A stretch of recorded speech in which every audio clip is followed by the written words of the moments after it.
Sisi tulikuwa tunalima eka 1,000 mpaka 5,000. Sasa tumeshuka tumeenda hata 50.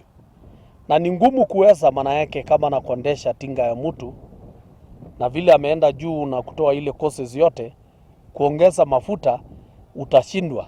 Tunaambia serikali kwanza kuhusu hiyo mafuta ambayo iliweka bei juu kuongeza, ateremshe kabisa hiyo petroli na ateremsha hiyo mafuta, kwa sababu raia anaumia.